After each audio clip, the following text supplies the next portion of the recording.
जी हां दोस्तों, चंद्रशेखर आजाद ने दे दी ऐसे धमकी की हो गया बवाल। कहा यह देश तुम्हारे बाप का नहीं, मुस्लिम और दलितों को सताओगे तो खाल खींच लेंगे। मोदी योगी को चंद्रशेखर की चेतावनी, राहुल अखिलेश बजाते रहे ताली।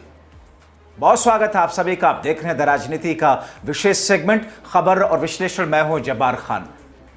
दोस्तों, बीते 3 दिनों में ऐसा क्या हो गया कि चंद्रशेखर आजाद ने एक बार फिर से वैसी हुंकार भर दी जिसको लेकर के बीते महीनों में कुछ ऐसा ही बवाल हुआ था। आखिर चंद्रशेखर आजाद ने किसके लिए कहा कि खाल उतार देंगे अगर दलितों और मुसलमानों को सताया तो?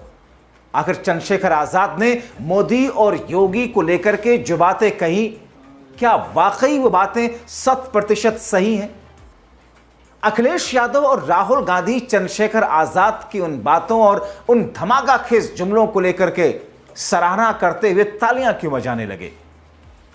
आखिर माजरा क्या है दोस्तों? आपको विस्तार से इस खबर को बताते हैं और समझाते हैं। महत्वपूर्ण है दोस्तों। चंद्रशेखर आजाद ने जो कुछ कहा प्रधानमंत्री नरेंद्र मोदी को लेकर के, उत्तर प्रदेश के मुख्यमंत्री आदित्यनाथ योगी को लेकर के, वो अपने आप में देश में चर्चा का विषय बना हुआ है। संसद हो, सड़क हो, या फिर सोशल मीडिया, या फिर main stream media, Chandrashekhar Azad आंखों में आंखें डाल करके मोदी, योगी और शाह से जो बातें करते हैं, जो सवाल पूछते हैं, उससे ऐसा लग रहा है कि चंद्रशेखर ने ठान लिया है मायावती की सियासी स्पेस को हासिल करके इंडिया गठबंधन के उस सॉफ्टनेस के बुनियाद पर मुसलमानों के सहयोग से, दलितों के सहयोग से, पिछड़ों के सहयोग से भारतीय जनता पार्टी को जोर से बैकफुट पर ढकेलना है।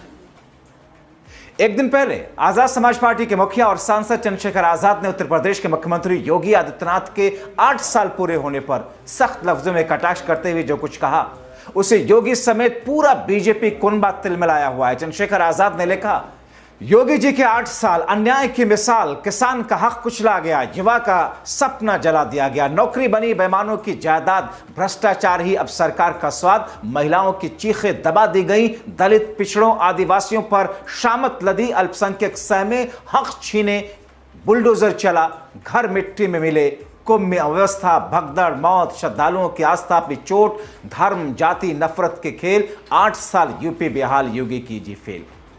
योगी आदित्यनाथ को लेकर के जिस अंदाज में चंद्रशेखर आजाद ने जो कुछ कहा है, इस पर योगी समेत भारतीय जनता पार्टी तिलमिलाई हुई है। उधर संसद के भीतर चंद्रशेखर आजाद ने ऐसी दहाड़ लगाई कि मोदी और शाह देखते रह गए। एक एक करके मोदी सरकार के धागे खोलते चले गए। सपा, कांग्रेस समेत पूरे विपक्ष के सांसद सदन के अंदर और बाहर टीवी के माध्यम से लोग तालियां बजाते रहे।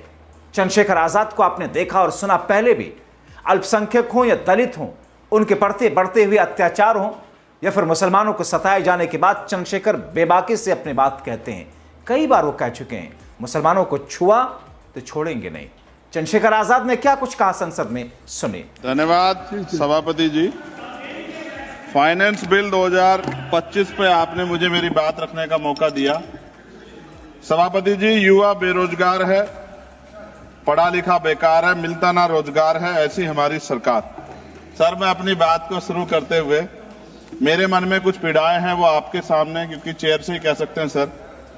बलिया की बेटी प्रिया चौहान, जिसका शव सर पेड़ पे लटका मिला, तकलीफ दे है सर। काशी हिंदू विश्वविद्यालय में पीएचडी के प्रवेश परीक्षा शिवम सोनकर को के साथ न्याय नहीं हो रहा है सर। वो प्रवेश परीक्षा के लिए आंदोलन कर रहा है। संत कबीर नगर में राजभर समाज के घर जला दिए गए। मथुरा में होली पर दलितों पे हमला हुआ और जेल भी वही गए। गोरखपुर में एक 13 साल के लड़के को मार दिया, आज उसके परिवार से बात हुई, उसकी मां तड़प रही थी सर। और बिहार में मौलाना फिरोज को पुलिस ने पीटा। अब मैं सर अब बजट पे आता हूं। निजीकरण से आरक्षित वर्गों के लिए नौकरी के अवसर कम हो रहे हैं सर। सरकार बताए कि राष्ट्रीय संपत्ति को बेचकर पूंजीपतियों को फायदा पहुंचाने की नीति कब बदलेगी? जीडीपी का केवल 2.9% शिक्षा पर और 1.98% स्वास्थ्य पर खर्च किया जा रहा है। सरकारी अस्पतालों में डॉक्टर, दवाइयां नहीं है। शिक्षा और स्वास्थ्य बजट पर जीडीपी का कम से कम 6% पैसा खर्च किया जाए। जो गवर्नमेंट अमेंडमेंट नंबर 144 है, उसमें आपने रिटायर्ड कर्मचारी अधिकारियों की पेंशन को कम करने का प्रावधान किया है। मेरा सरकार से आग्रह, इस अमेंडमेंट को वापस लेकर पुनः पेंशन की पुरानी प्रक्रिया बहाल की जाए। सीएमआई की 2024 की रिपोर्ट के अनुसार भारत में बेरोजगारी दर 8% से अधिक बनी हुई है। युवाओं के लिए नए रोजगार सर्जन कोई ठोस नीति बजट में नहीं थी।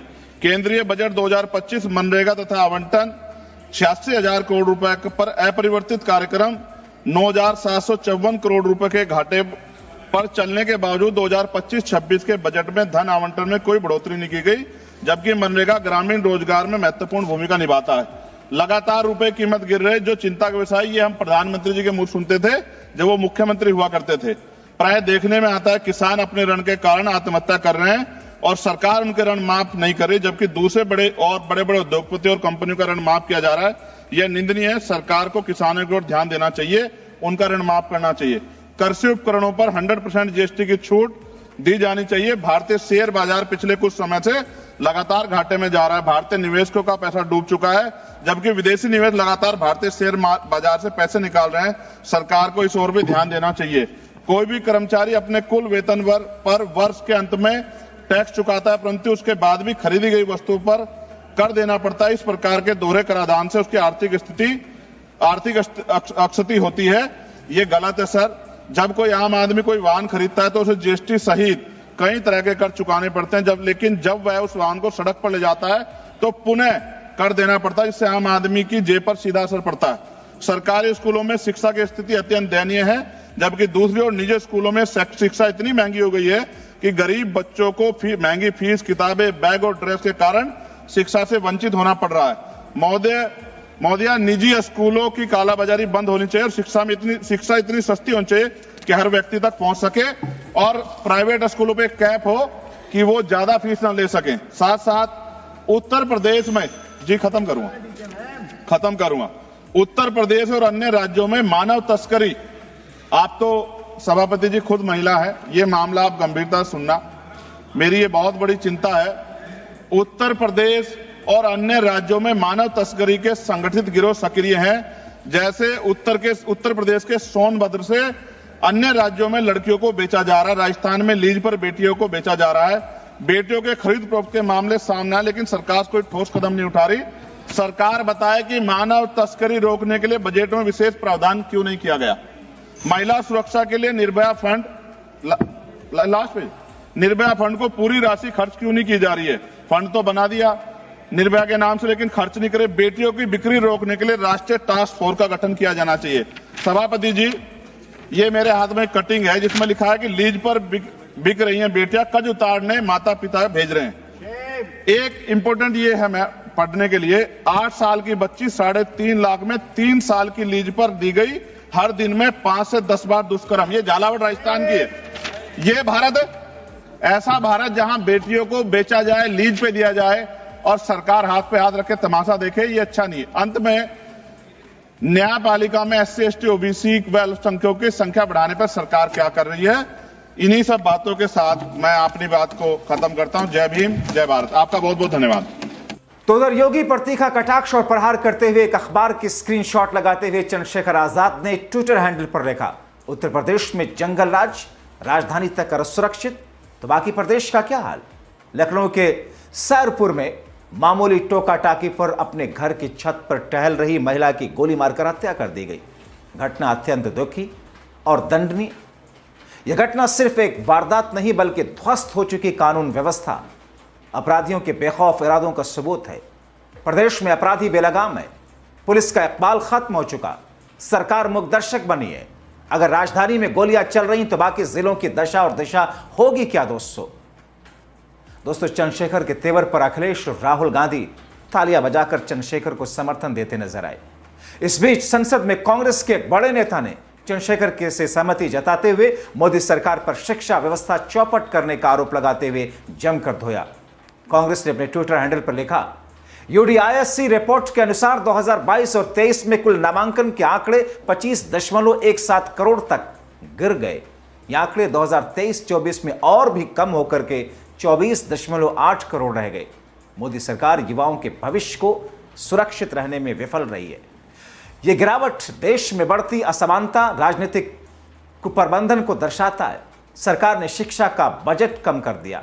सवाल है, क्या मोदी सरकार शिक्षा जैसे जरूरी कामों को प्राथमिकता देगी या सिर्फ अपने प्रचार में ही लगी रहेगी? मनोहर, ये सरकार बहुप्रचारित नारा बेटी बचाओ बेटी पढ़ाओ का नारा देके आई थी, लेकिन हकीकत बिल्कुल इसके उल्टा है।